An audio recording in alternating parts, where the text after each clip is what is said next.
Missed an episode of your favorite podcast? Choose from over a decade of content in our archives, not just the latest episode. All free at GCNlive.com.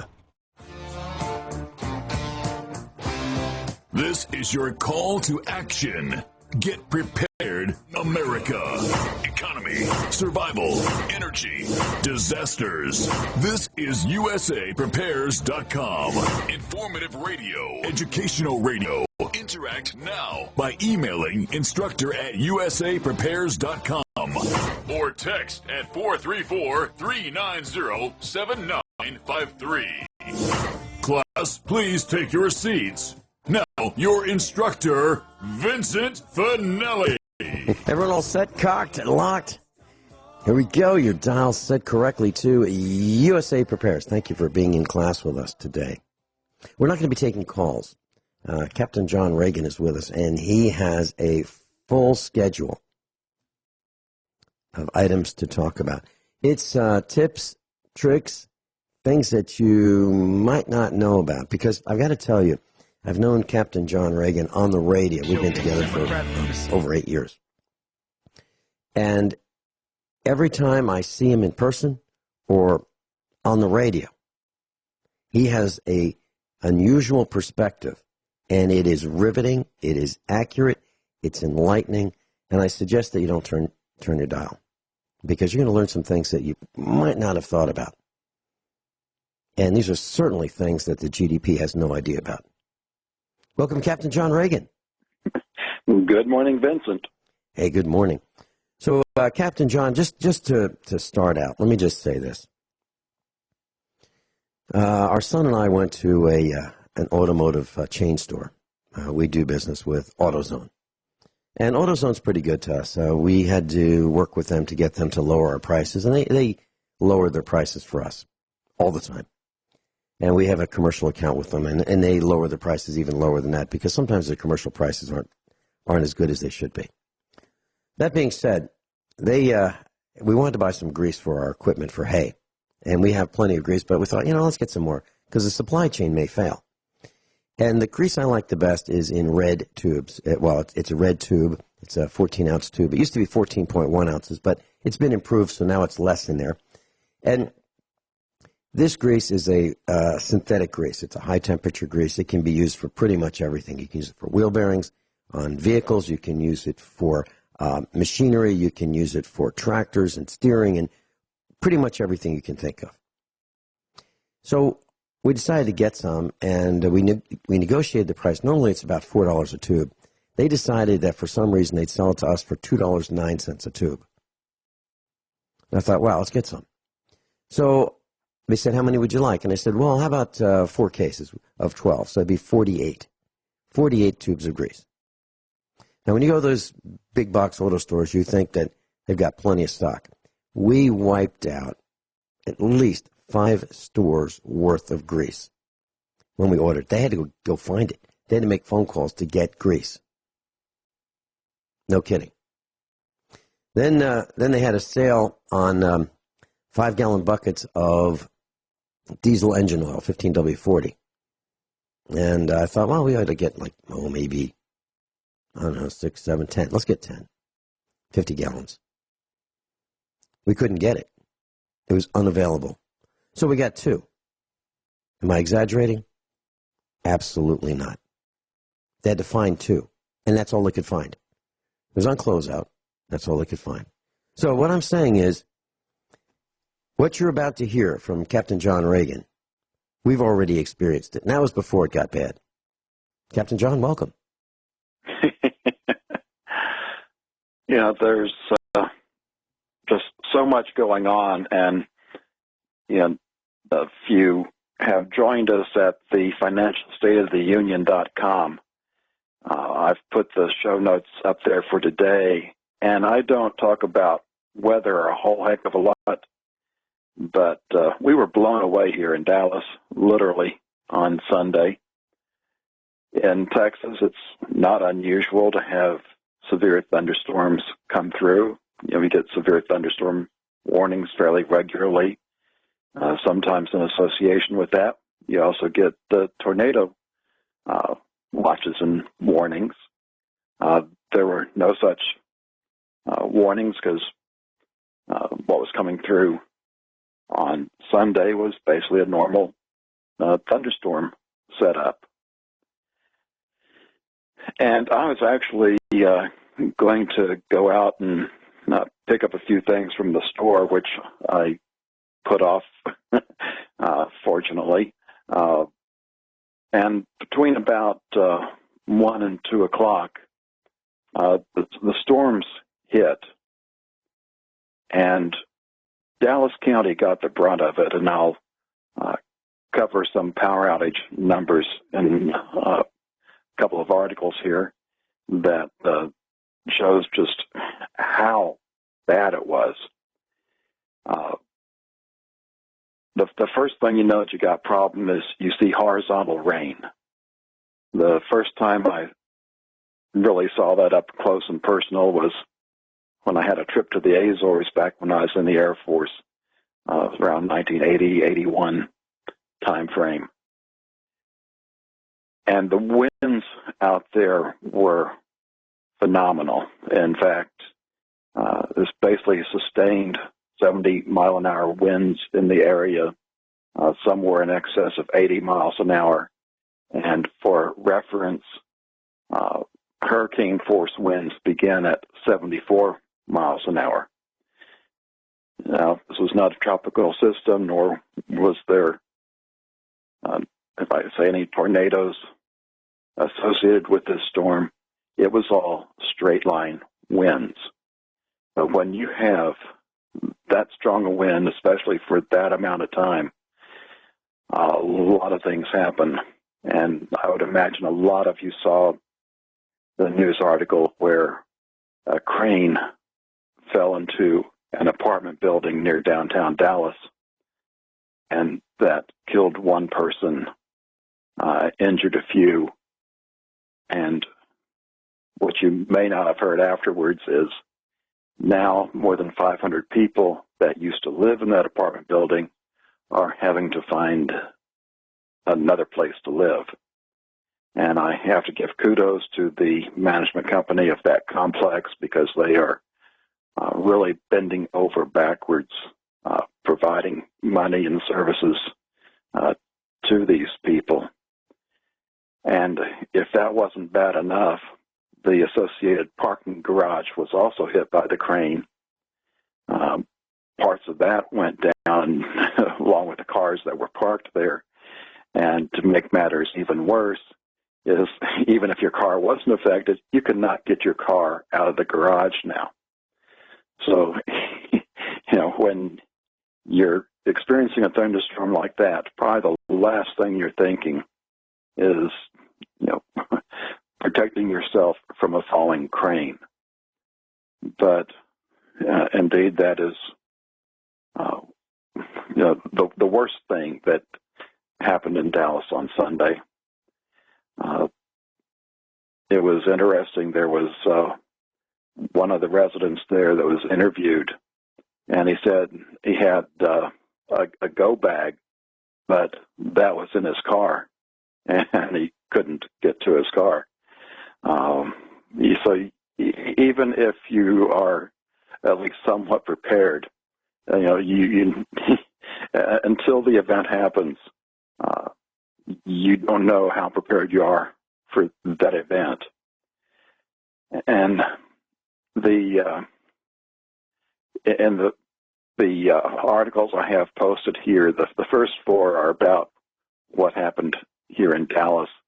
The first, I say, great picture, and this is one where you have to scroll down below the ads, and this is a nighttime shot of Dallas, and you see a large black area in there.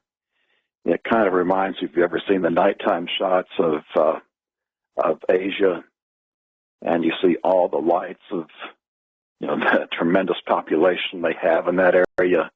And then you see North Korea. That's this little dark spot. Well, here's a dark spot that is quite a bit of the east side of Dallas. And some of these people went without power pretty much for well over 3 days.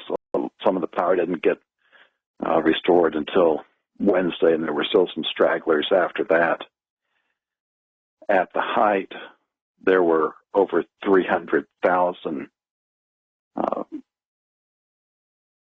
customers, and the way the electric company defines customer, that's a place that has meters. So that's a residence or a business. So at 8 p.m. on Sunday in Dallas County, over 302, nearly 303,000 customers were without power.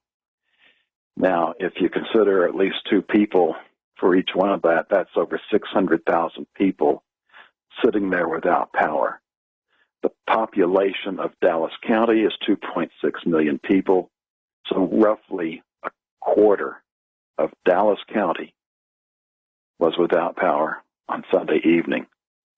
Nearby counties, Denton and Collin, which are to the north of us, Denton was over 14,000, Collin was nearly 12,000, and Tarrant County to our west, 5,000 customers without power.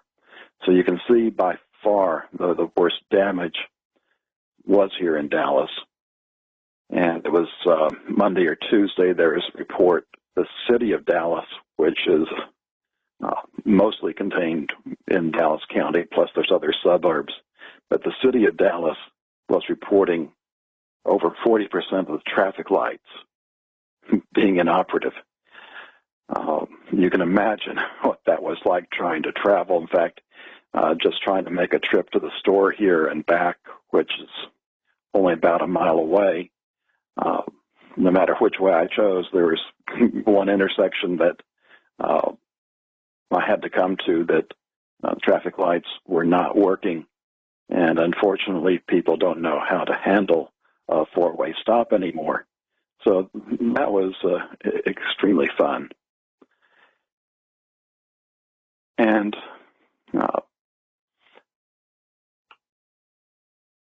I guess I'll skip down to the fourth one. And of course, when you have a situation like this, power is out, and especially in large areas. During this time, people took advantage of shops and restaurants and made themselves at home and took what they wanted. Unfortunately,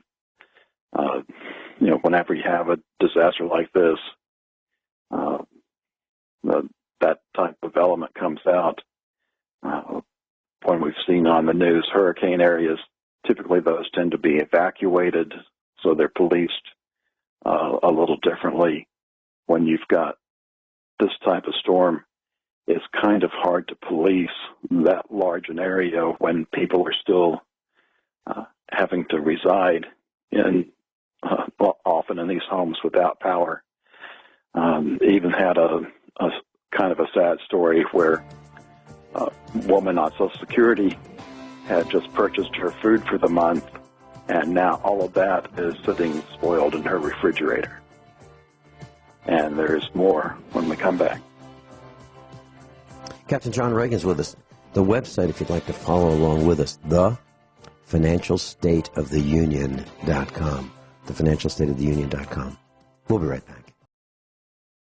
Captain John Regan's with us, and he's explaining what can happen and what has happened in Dallas County, Texas, as a result of a storm, just one storm, and how devastating it can be. And we're going to tell you some things that you also need to think about and for your own survival. Captain John, please continue. Well, even here in normal times, one of the articles that came out afterwards, after the storm, is your home underinsured? So for the people that do have insurance, this article states that about 60% of homes, 3 out of 5, don't have enough insurance coverage for full replacement. And that's because of what's happened since the housing bubble crashed, and we've had this recovery, in air quotes, that housing prices, especially here in Dallas, because we've got an influx of people and businesses from other states. The bubble here in Dallas has just been growing tremendously. So the cost of housing is rather ridiculous. We're not quite as bad as California, but as far as Texas goes, I'm not sure anybody has it worse than Dallas. And if you've been in your home for a few years, you may have enough insurance to satisfy your mortgage company, at least based on your purchase price. But if you had something besides, minor repairs, you could be in trouble. So that's just a word to the wise that if you do have a mortgage and you haven't reviewed your policy in some time, you might want to see how well that reflects the replacement cost of your house. Now, for us, the storm ended up not being too bad. We did end up with a small amount of water in our bedroom. And for 20 or 30 minutes of the storm, our power did wink out at least half a dozen times. There were a couple of the clocks that couldn't stand. The longest one of those was like maybe 2 seconds. But we were fortunate our power essentially stayed on. And at that point, I thought my life was going to be pretty normal. In fact, Monday morning, I sent Becky off to work, and I was expecting to guest host for you on Monday morning. And Becky almost gets to work and gets a text. There's no power in the building. So she turned around, came home, and needed to work from home, which is something she'd not done before. So there's a lot of setup involved. It took the space where I was going to be working from, and I was tech support for 2 or 3 hours there, helping her get connected so that she could get her work done. And it wasn't until 9:30 Monday night that the office building that she works at had power come back on. So it's an indirect impact for us, but it's just staggering. Seeing the damage, the trees, a number of them lost large numbers of branches. Some trees totally were snapped or blown over. And when you have damage this widespread, it does take time to clean up and recover from that. And before I move on to the fifth one, which is about floods, that pretty much wraps up what I had to say about Dallas. Did you want to discuss any of that? Yeah, I had a couple quick comments, Captain John Regan. Number one, you were talking about insurance. Insurance companies would prefer to use the term actual cash value, also known as market value, when they measure a loss as compared to replacement cost. So some of us may think actual cash value, that's great, but it's awful. It's not. And when we come back, I'd just like to share with you for maybe a minute or so what the difference between actual cash value and replacement cost is. And you'll see that you need to check your insurance policy because you may have actual cash value on yours instead of replacement cost. Captain John Regan's with us, Senior USA Preparedness Instructor. Captain John Regan, you're talking about insurance, and what came to my mind is, so if you have a storm and you've got lots of rain and you've got water damage, whether it be a house or apartment,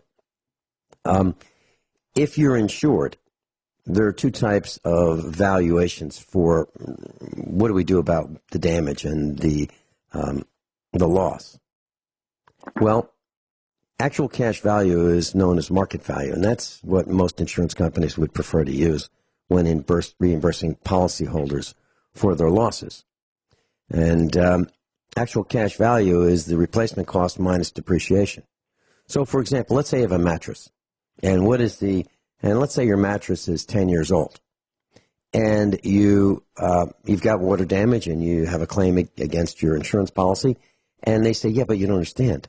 A mattress only has a lifespan of 7 to 10 years, so actually it's worthless, because what we do is we'd say, well, if that were, let's say it were $1,000 for an example. Well, we would depreciate that over 10 years, so $100 a year. But you've had it 10 years, so it's worthless, so we're not going to pay you for it. But you go, well, wait a minute. That mattress was perfectly good. Yeah, but you don't understand. You understand because, if you look on the internet, you'll see that mattresses only last 7 to 10 years, so we're not going to pay you for it. That is an example of actual cash value. And replacement cost is completely different. Like, what does it cost to replace that mattress that you spent $1,000 on? What does it cost to replace it? Well, that's how much you should get if you have replacement costs. So I just wanted to share that. Now, I just picked $1,000. I've never spent $1,000 on a mattress. As a matter of fact, the mattresses that we have here at our home are 30, 40 years old or more, and they work just fine. So we've never spent those kind of numbers, and it would be very painful for me to do that. So, John, do you have a comment on what I just said about that? I think that was a good addition to the article. Yeah. One other thing, an insurance company by the name of CNA, you've heard of them, CNA. Well, when you talk about high winds, back in 1999, a window flew out of a skyscraper in the CNA's Plaza South Tower. And it killed a person because if this window flew way, way up. And it was in 1999. And the expanding of the hot window, in the sun and the cold frame caused the window to crack, and then a little nudge, and out it came, and it flew down onto the sidewalk and killed this woman. It came from the 29th floor.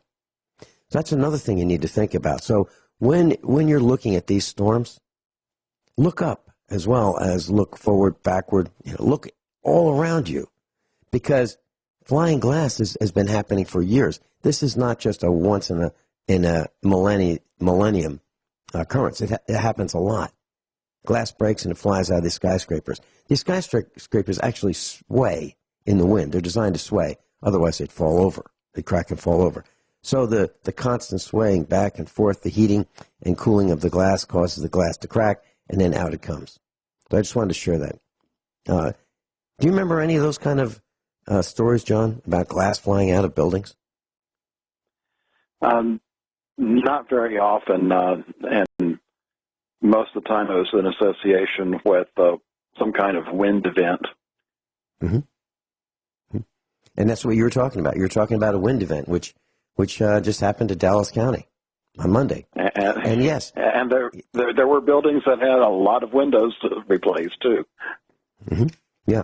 And you were talking about Monday, and yes, you were going to be guest hosting for me on Monday, and you couldn't do it because Dallas County was in chaos. Yeah. Unexpected chaos. Because the night before, you were good to go the night before. We were all set. In fact, I was good. When Becky left to go to work, I thought I was good to go. I was just, waiting for 9 o'clock to get here. I had everything ready to go, but that changed quickly, too. Yes. What's next on your list? This one you can probably add more on, too. I've got an article about the Midwest floods. Midwest flooding will cause shortage of these foods. It's from the Organic Pet Prepper. And just to skip down the list they have, wheat, corn, soybeans, hay, alfalfa, oats, beef, dairy, pork, chicken, and eggs. And I think that pretty much covers the main staple items that's part of our American diet.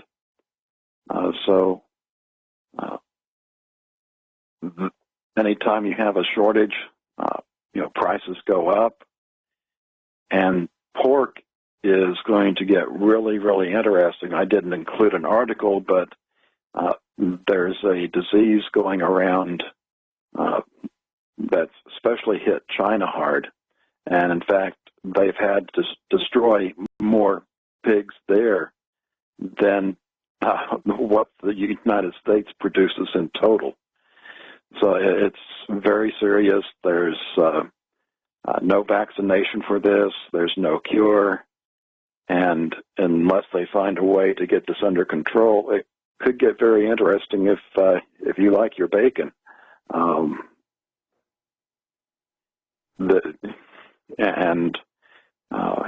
We could probably even add glyphosate on top of that, which is something we'll be getting heavily into next hour. I got a whole section on that. And probably just putting two and two together here. These floods, they already know is, moving a lot of fertilizer down the rivers out into the Gulf, and they're saying that they're going to have a record-sized dead zone. Well, the other thing floating down the river along with that is glyphosate. And so just think what all that is going to do to the wildlife in the rivers and then into the Gulf. So, Vincent, why don't you give us your take?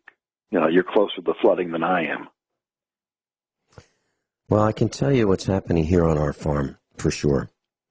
It has been so rainy that we have been unable to cut all of our hay because it takes 3 days, usually, between cutting. First, after it rains, we need at least a day, usually 2, for the ground to dry out, so moisture is not under the grass that we cut. Then we cut the grass. Then we ted the grass, which spreads it around in a random pattern so it can dry faster and the wind can get under some of it. And then we rake it into windrows, and then we bale it. So normally it takes 3 days. We haven't had 3 days in a row to do that. And we had a couple days, like 2, which is why I needed Monday and Tuesday for cutting, raking, tedding, and baling hay. What happened to us is we haven't had enough days in a row to get our hay baled. So we've only gotten maybe a third or a quarter of the hay done. And we're waiting for the rain to stop, and it's going to rain again today. So it rains every other day, and it just doesn't give us a long enough window. And what that means to us is that the hay is going to be tough. It's going to be really hard for the cows to chew. It's past its prime. It's past prime nutritional value for the cows. And it's not just us. It's all over the area. And what happened the last time, we had a drought last year, and the year before last, hay was selling for about $35 or so for a round bale, roughly 1,000 pounds of hay. When we had our drought, that same hay sold for roughly $100 a bale, actually a low of maybe 85 to a high of 120. And I've heard stories now that hay, because of the inability to cut hay and the flooding, hay is now $150 a bale in some locations in the Midwest. 150, even higher than we had when we had a drought.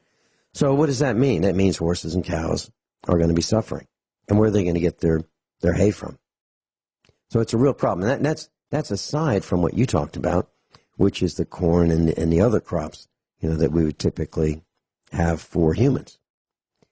So what is the answer? The answer is, class, if I were concerned, and I am, I would be buying food that I could store for a while. Now, not everybody likes pasta because of glyphosate. But if you're going to eat pasta anyway, you might want to get it now before the price goes up, before we see shortages. If you eat corn, you might want to get it now before the price goes up and before the shortages. And maybe even a bag of wheat so that you can grind your own wheat and make your own bread if you're going to have wheat. So those are a couple thoughts. And what I've noticed is that a lot of things that are storable, easily storable, and I'm not talking about buying expensive long-term storage foods. I'm not talking about that. I'm talking about things that you can buy in jars and in cans. The price seems to be going up. For example, spaghetti sauce in a jar. The jars used to be in glass. Not anymore. They're moving to a new, lightweight plastic jar. I don't like that idea at all. It's really tough to find glass jars with pasta sauce, and they've gone from 99 cents to $1.19 to $1.29, $1.39, $1.49, and now we're up to like $1.89 or higher. So almost double in a few years, literally. It's coming our way. I think this is the tip of the iceberg. I think it's going to get worse. And what have I done? I've bought the kind of things that I thought I'd like to have for the long term to ride out the storm. And we are really paying attention to our garden, really paying attention. We are growing tomatoes in buckets. When I say buckets, I'm talking about 20-gallon buckets, 5-gallon buckets. You can do that. All you do is take these buckets. Heck, you can buy buckets for $3 a piece, brand new. You can buy 6-gallon buckets, brand new, for a couple dollars, literally a couple dollars. And maybe 3, maybe 2. We just bought a whole bunch, filled up a pickup truck. And what you do is you drill holes about an inch from the bottom, quarter-inch holes, maybe 3, 4, 5, 6 holes to let the water drain out. Put the soil in that you're going to grow in, put your plants in there, and now you've got a bucket garden. So for, let's say, $20, you can buy 10 buckets. Get some soil, and you're good to go. You need to do it. You absolutely need to do it. John, your thoughts on bucket gardening? I wish I had a good way of doing that, because when you live in an apartment, you don't have many options, and if you don't have good access to sun, you can't even do buckets well. That's correct. That is absolutely correct. Just a thought for those of you who have southern exposures, if you live in apartments, if you have a balcony, if you have a little terrace, a little deck, or just a little backyard, and you've got a southern exposure, you might want to think about buckets. And we've got lettuce growing in ours, lettuce, tomatoes. Peppers aren't growing worth a darn here at the farm. Absolute abysmal yield in peppers, if at any at all. Peppers are terrible this year. Captain John Ragan's with us, and one of the things that's not often talked about is bottom land. And bottom land is, that's a farm term. That's that land that is flat, and that's where water rushes and floods areas often. I'm not talking about once a week, but, every few years the land will flood. And what happens is water from higher up rushes down, grabs some silt with it, and deposits that silt in the bottom land. And it levels out that field, and it's really great for growing because it's got all the nutrients from that silt from higher up. Well, probably before the Industrial Revolution, that was great. But after the Industrial Revolution and the Chemical Revolution and the modern farming techniques where we use insecticides, pesticides, chemicals, and so forth, and fuels, and lubricants, and, well, that mixes with the water uphill, and it runs downhill, and it gets deposited in the bottom land. So I'm not so sure bottom land is the safest place to grow crops anymore, but that's where we grow them, because that's where they grow the best. That's where the nutrients used to be before all of these revolutions that we've had. So for, prior to the 1800s, it was probably a great place to grow, the best place to grow. Now, I'm not so sure. Now, we have some bottom land, a small amount of bottom land here at our farm, but I know for a fact where the water comes from that ends up on our bottom land. It comes from the rest of our farm. It doesn't come from pollution other places. But we've got some Amish people moving in from Pennsylvania, and they've got this idea that they should be in the chicken factory business. And it absolutely frosts me, because these guys, they move in, and they are going to do whatever they want, regardless of how much it smells or how much pollution they create or how much waste or how much runoff. They're just going to do it. And it absolutely frosts me, because that's not what we do. And so think about that too. Think about your neighbors and think about what your neighbors may do to harm you. Anything goes here in Missouri. It's the Wild West. So if these guys, these newcomers move in and they want to trash the area, well, they'll do it and they'll go, gee, well, so sorry, we didn't know. We didn't know about the runoff.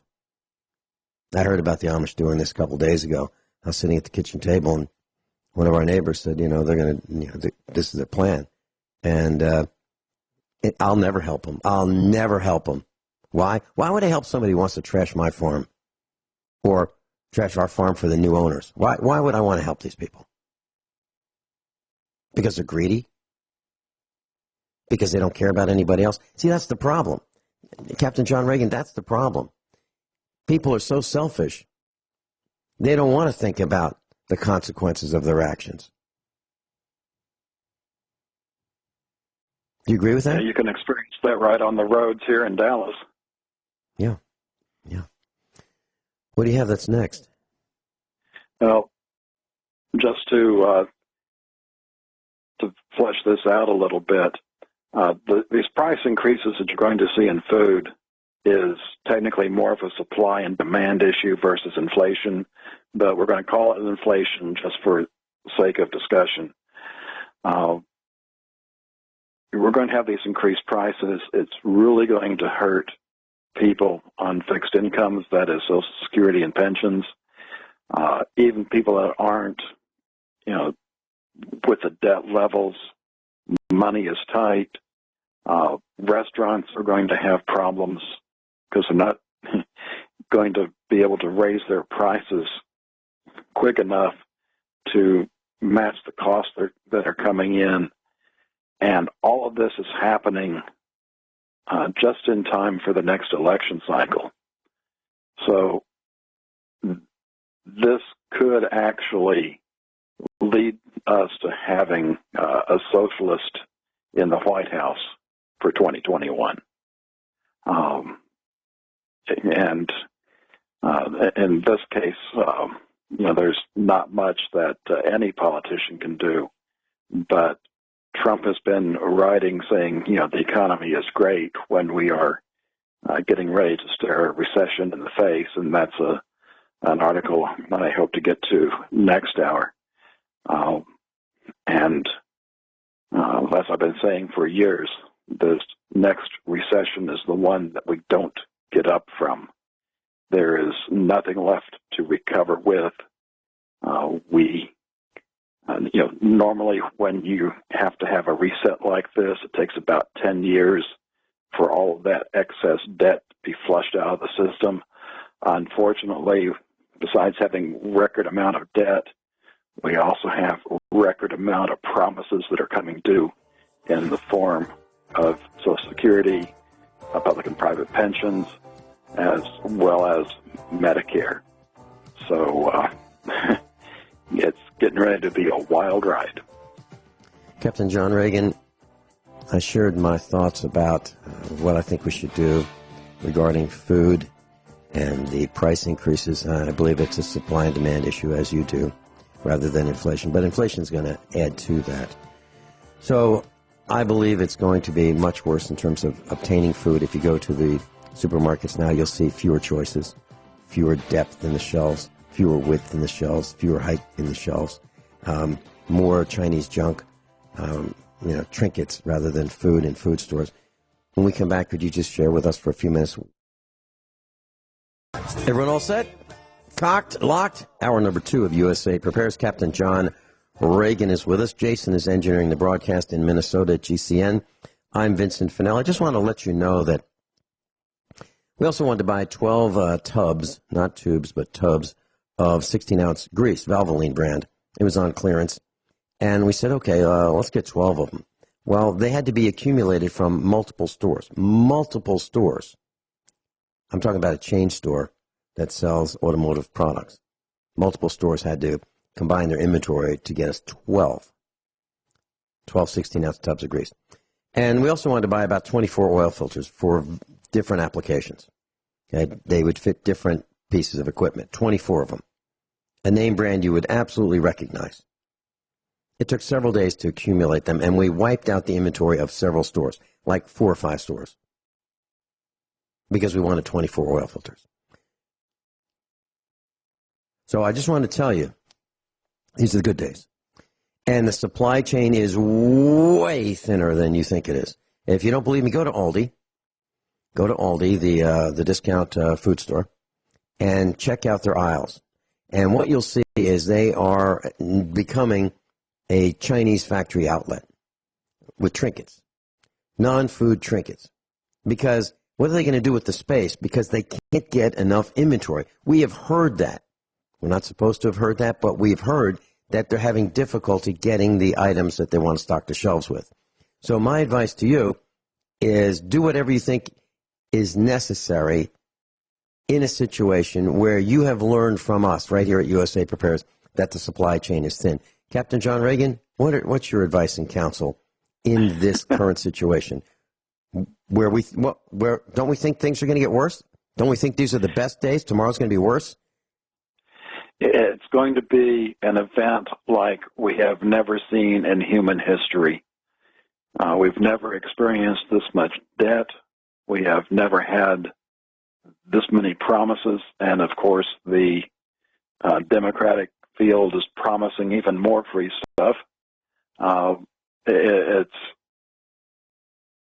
It's going to be quite the wake-up call. I think it was last time I showed the Treasury report where even they are projecting that within 4 years that the government will need to borrow money just to pay interest on the debt before anything else that government does.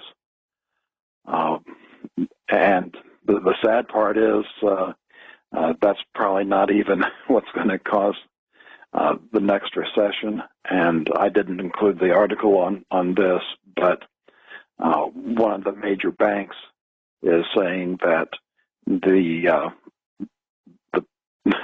the straw that breaks the camel's back is going to be corporate debt. And I do have an article on debt, and you can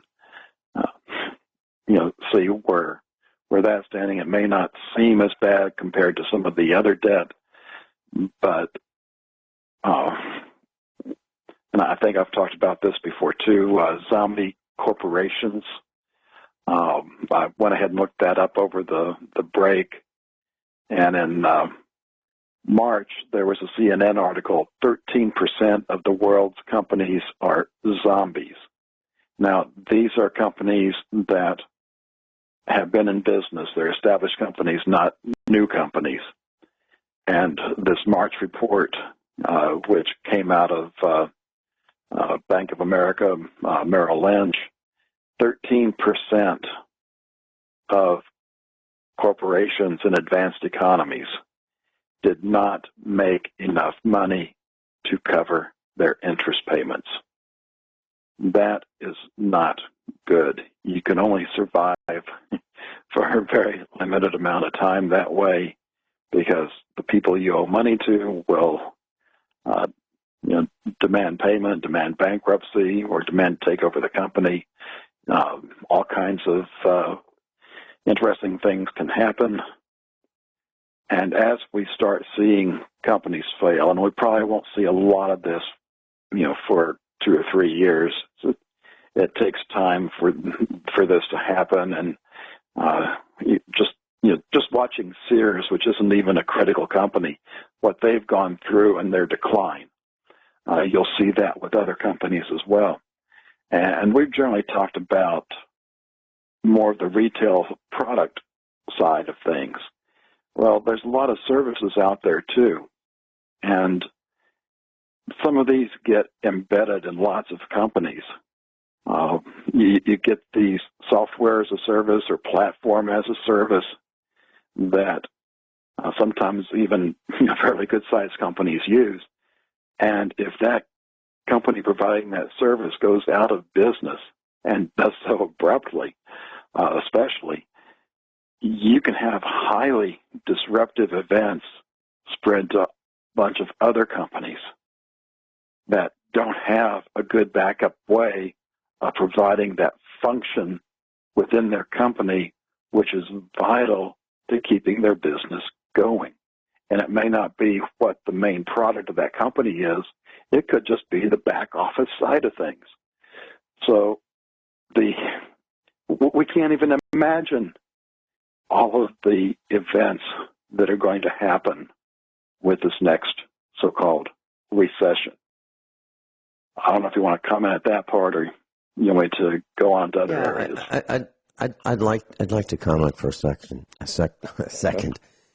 was thinking about what we were talking about in the first hour, and we're talking about actual cash value.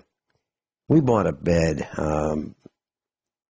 40 years ago, and it's a rope bed from before the Civil War, the War of Northern Aggression, the war between the states. And so it's an antique. It's a bona fide antique. And under the mattress, which would probably be a bag of straw, would be suspended with rope between the rails. Well, I modified it carefully so that it could be a rope bed again, but I modified it so we could use a current production mattress of 30 years ago or so, and it works fine.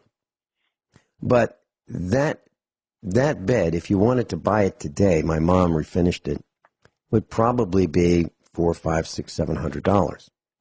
But if you look at what we paid for it, let's say $40, and you depreciate it, it'd be worth nothing today. So back to that insurance problem that you're talking about, the replacement cost would be hundreds of dollars, but the actual cash value would be nothing. So you might be in a huge fight with your insurance company about this kind of a dilemma. And that's a dilemma that I see as a real dilemma. And so, John, I did a quick check.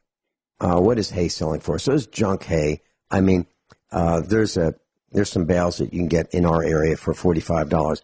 And it says treated for weeds. Treated for weeds. Now, what would that mean? That would mean Roundup, right? Roundup sprayed on the fields. So who wants hay that's treated for weeds?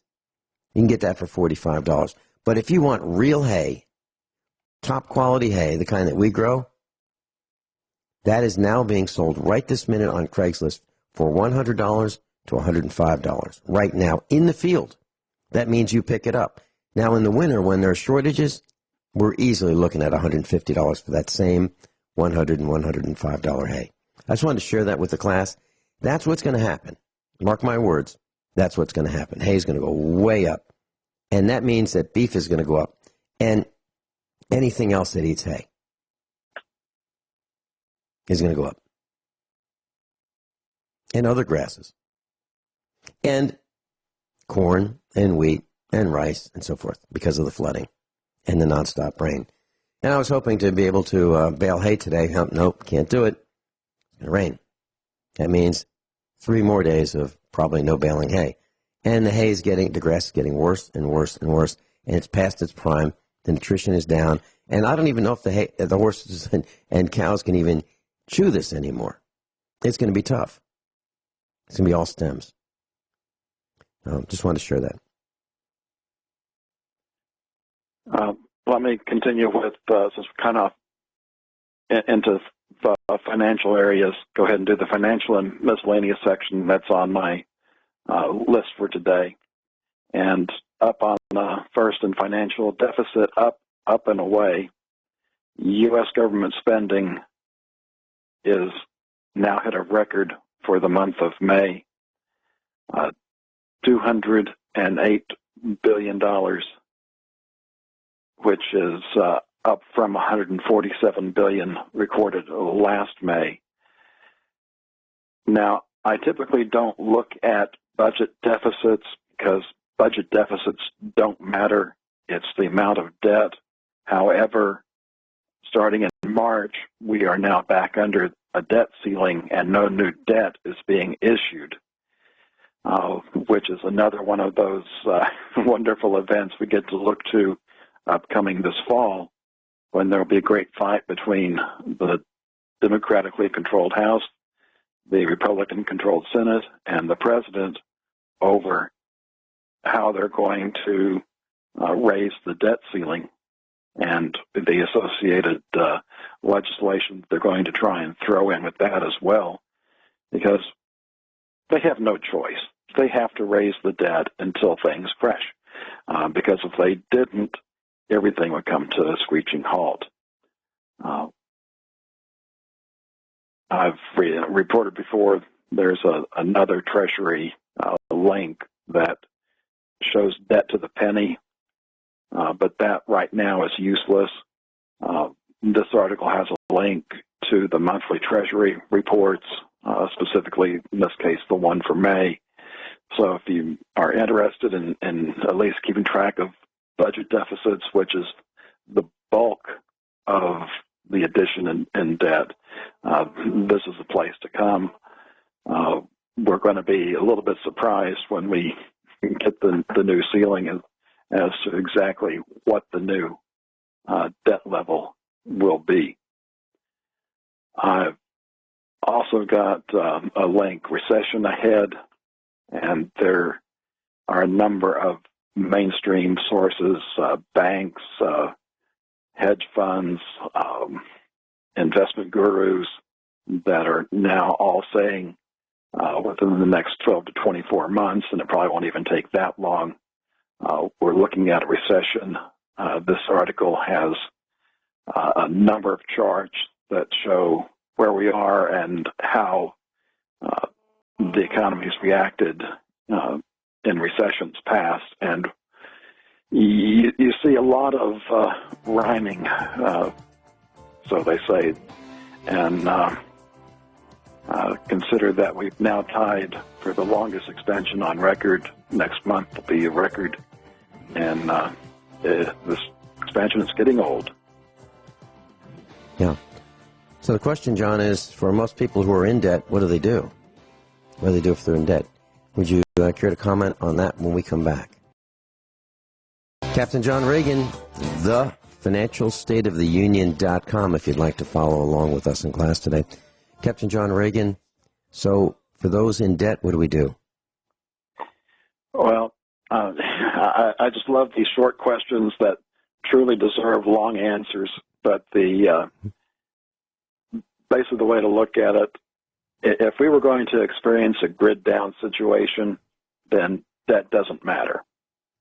However, well, that's exactly why I'm asking, because I believe that will be the case. I believe that we'll be in a grid down supply chain situation where there'll be chaos. I don't think we're going to see the grid down until at the end. In fact, when I wrote my book, I thought that, these situations that we have lead to war, and I still believe that will happen, just that's more on the tail end of things. And especially the more I learned about prophecy, I don't believe we're going to see the grid down side at the front end. You will see it at the back end, but there's going to be years we have to live through in between there. And having to live through that, and keep in mind we're going to be in that increasing, dominating society. In China, it's being done by the state.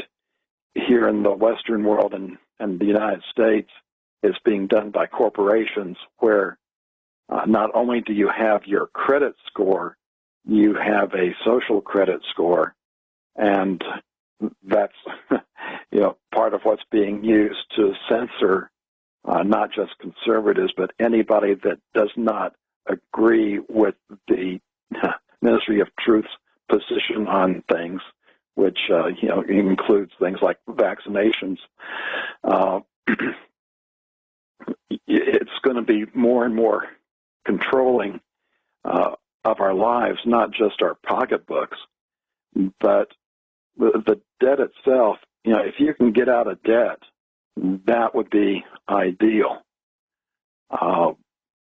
And if you start having problems, you may need to seek legal advice sooner rather than later, because you can easily find yourself in a position where you are too broke to go bankrupt.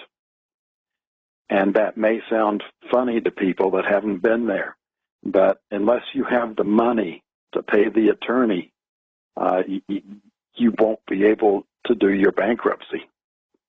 And if you're not under bankruptcy, then you start getting attacked by the vultures, because the companies will sell the debt that you've defaulted on, and those vultures that buy this debt for pennies on the dollar, you end up with the fees and the penalties owing 2 or 3 times what you used to owe at a time when you couldn't afford that. So the best thing you can do is get out of debt, because you don't know if your income is going to be there. This happened during the Great Depression, not so much with the debt side, but to the income side. Men lost their jobs and could not find work anywhere. And even if you've got Social Security and can manage on that, and we've talked about this in the second article under miscellaneous, when Social Security cuts happen, once the so-called trust funds have been exhausted, they're already saying that you're going to see a more than 20% cut to Social Security. And this article talks about the impact on several of the states. In fact, the top 10 hardest hit, just from the billions of dollars of Social Security that will not be going to that state anymore. And of course, people on Social Security taking that 20% cut is going to be tough. And I honestly believe that rather than 2036, which I think is the latest time frame, might be 2033 anyway, it's still more than a decade out on that, according to their projections. With this next recession, you're going to have a double or a triple whammy I'll talk about when we get back from the break. Okay. If you'd like to read up, class, thefinancialstateoftheunion.com, thefinancialstateoftheunion.com. You'll see it right there on page 1. We'll be right back with Captain John Ragan. Captain John Ragan, you mentioned the next recession. Now, please continue. Well, technically, Social Security cannot go bankrupt. As long as there are workers, they are collecting taxes, and that is what is used to pay whoever the current recipients are. And that is the limit once the trust funds are exhausted. We're already seeing a lot of people, millions of them, taking early Social Security at 62 because they don't have any other choice for income, and I'm one of those people. With this next recession, you're probably going to see even more people without an income that are going to apply for early Social Security, or maybe even regular, depending on where they are in their life cycle. That's going to put further drainage on the Social Security program. With this next recession, you're going to have millions of job cuts. That's going to mean less taxes going in, which will drain the trust fund quicker. And what can really set this off is those trust funds is, in that lie where the government says they only have so much debt owned by the public, which is true. However, these trust funds are listed as intergovernmental debt. But in order to pay money out of the trust fund, they have to change that into regular government debt owned by the public. And if we get to the point where people are no longer willing to finance the government, not only do they not get to expand the debt to pay for normal operations, they also would not be able to convert those special treasury notes into real debt to get dollars to pay Social Security. So we can see that 20% cut can become something larger, maybe even 50%, depending on how bad the unemployment situation is, and happen a whole lot sooner than the 2030s. And just so I don't run out of time here, I want to talk about the debt everywhere link and what really got me here. It's a nice article to peruse. Talks about government debt, household debt, corporate debt. And what shocked me was the household debt. In the United States, in 2018, that was up to $15.3 trillion. The Eurozone had actually decreased from 2008 to 2018 from 78 trillion to just under 77 trillion. But I found that astonishing because that is, about 5 times what the U.S. debt is, and the Eurozone only has a population about 12 million more than the United States. So they are quite heavily in debt themselves. And when there's when there's lesser income, higher costs, higher interest rates, it starts getting very interesting very quick. And I also threw in under miscellaneous reality denial, which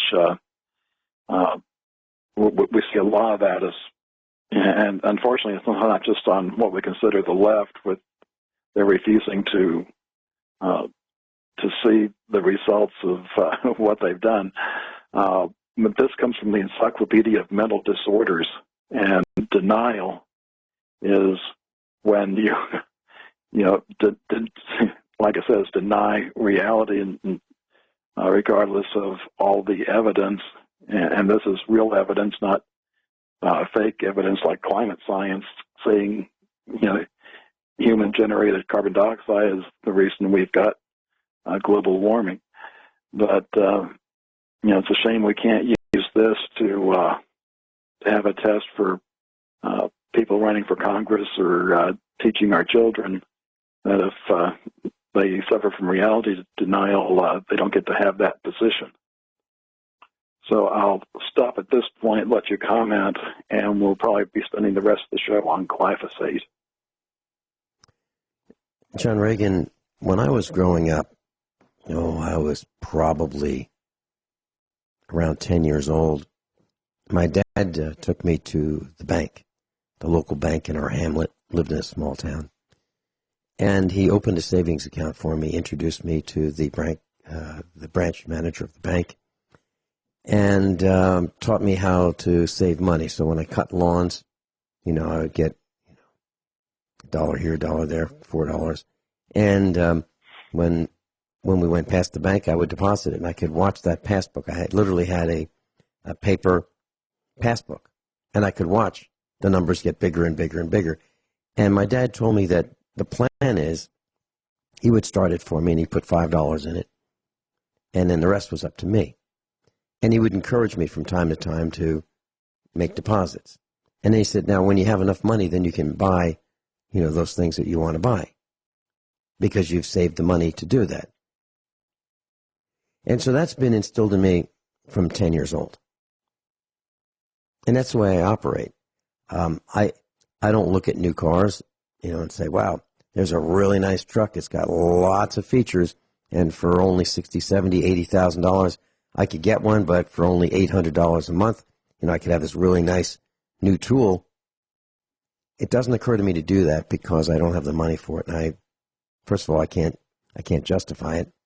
But if I can't pay cash for it, I don't do it. So I drive old jalopies, and our farm equipment is old. It's all paid for. But I'm thinking about what the stress must be like to have to run fast enough to earn enough to keep these bankers off my back. That's got to be a killer for most people. What do you think, John? Yeah, when you start getting the collection calls from each one of the credit cards, it gets to be extremely stressful. Mm-hmm. And with all the job losses I've had, I've been on the receiving end of that, so I know exactly what it's like. But you're talking about the passbook savings account. People don't really have that option anymore because you don't get ahead. Back then in the 60s, 5.25% interest rate on a passbook account was considered bad. That was a low rate. And that's what I got, today, 5.25. Today, you're lucky if you get 1% or 2% from your bank, which means you're losing value of your money just from inflation. And then from what gain and interest you do have, you have to pay taxes on that as well. So you have to get into some very risky investments just to try to get ahead. And it's, we could probably spend hours talking about all the ways that came into being. But, between, we're already seeing Great Depression, tactics being done. It used to be during the Depression, you'd have people, selling apples or pencils or something. Today we call it the gig economy. People are going out walking dogs or making deliveries. And the only one that actually makes any kind of money is the, renting out part of your home. And that's being cracked down on in a lot of places too. And none of it brings in a lot of money. So we're already there, and these are the good times. So just imagine what it's going to be like when reality hits, which goes back to the denial we just talked about. There was a lady who, actually, I thought she was family for years when I was very, very young. My grandparents during the Depression rented out a room in their home to this single lady, and I knew her for years, and I really thought she was a member of the family, but she was just someone renting a room. She was very kind and did the dishes. I mean, she was like a member of the family, except she wasn't related. And that's what people did during the Depression. If they had extra rooms, they rented them out, and everybody kind of won. But there was more trust back then, I think. You wouldn't have someone likely to be renting a room to steal from you. That didn't happen as often. I'm sure it did happen, but I'm sure there was hell to pay if it did. But that's what happened in my grandparents' house. And what you're saying is we're seeing that now, but now we have rules against that. So now if you have your own home, you can't necessarily rent out without government permission to rent out. And then they want a piece of the action. They want their fair share for doing nothing other than threatening you, right? And it's wrong. It's wrong. Yeah, and expect that to get worse because governments have pretty much reached the limit of what they can tax, so they have to come up with new fees and penalties to get more money in. Yeah, there's a story. The guy threw a cigarette butt out of his window. It was a lit cigarette butt. I think the fine was $525 or $575. It was one of those two numbers. And it was because it was lit. And now I don't think people should throw cigarette butts out the window. I really don't think so. But over $500 fine for doing that is crazy. It's absolutely crazy. But, those things can start huge fires. No question about it. But what you said was they're running out of things to tax. And that's the kind of thing they're doing. Now, if I were a police officer, which would be really hard because I'd be pretty lonely in a police department, but I would be giving warnings and I'd probably be fired for not giving tickets. That'd be a problem. So, you're right. The government corporations are trying to increase revenues. And by the way, they don't sell anything. They charge you for documents, storing documents, photocopying documents, creating documents that they say you must have in order to do things. Like, let's say you want to have a business. Well, they charge you a license fee. Or if you want to operate your vehicle on the road, a license fee. Or if pretty much whatever you want to do, they've figured out that they can take a piece of the action and make it really difficult for you. What's next, John? Glyphosate? One of our favorite topics. Let me run through the headlines in these, and then whatever time we have after that, I'll get into some of the details. First up, glyphosate causes serious multi-generational health damage to rats. And this is research out of the Washington State University. And, this is just that toxin. I've seen articles from non-American sources where rats eating GMO corn and develop serious problems too. And get to the rest of glyphosate when we get back from the break. Yeah, I believe some of our neighbors have succumbed to glyphosate because they didn't get it. They thought it would only kill things that they sprayed instead of themselves. Received a link from Joey, USA Preparedness Instructor. It's headlined, Shock as Trump signs executive order that will end most regulations and oversight on genetically engineered food. So it looks like your government wants to remove information and prevent regulations that will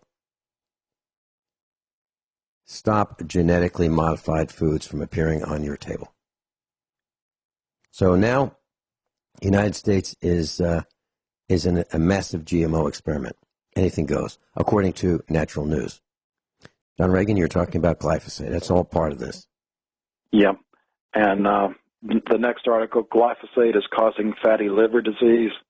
I've talked previously how fructose also damages the liver. So they're both probably contributing factors here. This one has researchers from King's College London showing an ultra-low dose of glyphosate was damaging to the liver. The next article, there's a new lawsuit against Monsanto that Roundup is harmful to human gut health. I did not include it, but you could probably search on, bee microbiome and glyphosate. Actually, it isn't here. For University of Hawaii, glyphosate disrupts healthy gut flora in bees, and the gut microbiome is responsible for so much of our health, which is the next article I put in there. It's linked to mood and mental health. So when you destroy the gut microbiome, it affects your brain and emotional feeling. And there's just a new article from Mercola this week. Glyphosate use rises, and you need to be careful how to test for it. And he gets into a lot of facts on it. It could probably easily spend 20 or 30 minutes just discussing this article. And he gets down to even just testing yourself what your level of glyphosate is problematic. And he lists the company that he recommends for having that done by. So I know we don't have much time left. Is there any particular part of this you wanted to bring out? Well, I know that when I talk about Senator Roy Blunt, a U.S. Senator from Missouri, Mr. Monsanto, as I refer to him, because he took large contributions to protect Monsanto from being sued, but that's not working so well for him.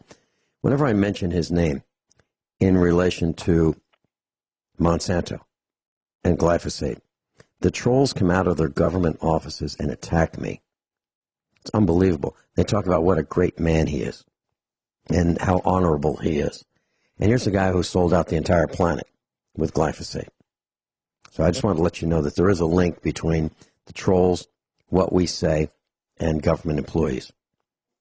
I think these guys are working on the job, being paid to attack us, and they're being paid to listen to us because they know that we are exposing the great fraud, the big lies, and the deception relating to glyphosate. That was my comment. Yeah, and there's a list here, research from 2007, glyphosate being associated with DNA damage. 2015, where combination with aluminum induced pineal gland pathology, gut dysbiosis, neurological diseases such as autism, depression, dementia, anxiety, and Parkinson's. And last time I was on with you, we talked about how when you start mixing toxins that you get increased effects. Glyphosate inhibits pituitary release of thyroid-stimulating hormone, which can lead to hypothyroidism. It chelates important minerals, including iron, cobalt, and manganese. It impacts serotonin transport by killing beneficial gut bacteria. And without serotonin, you don't get melatonin, which can induce sleep problems. It interferes with P450 enzymes, which interferes with the activation of vitamin D in the liver and the creation of both nitric oxide and cholesterol sulfate.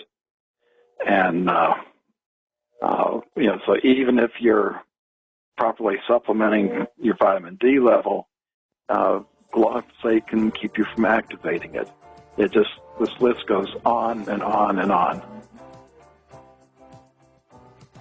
So what can you do? Well, what you can do is you can invite your very favorite congressperson to a spaghetti dinner with cornbread and salad with a dressing of corn, soybean, and cottonseed oil, and garlic bread made with a butter substitute. I think you ought to invite them over and say, hey, we really cooked this up because we know that you guys like this stuff. We know that you like GMO corn. We know that you like glyphosate. And we tried to put it all together for you in one happy meal. Come on down. What about that, Captain John Regan? Sadly, they may not even know how bad it is for them.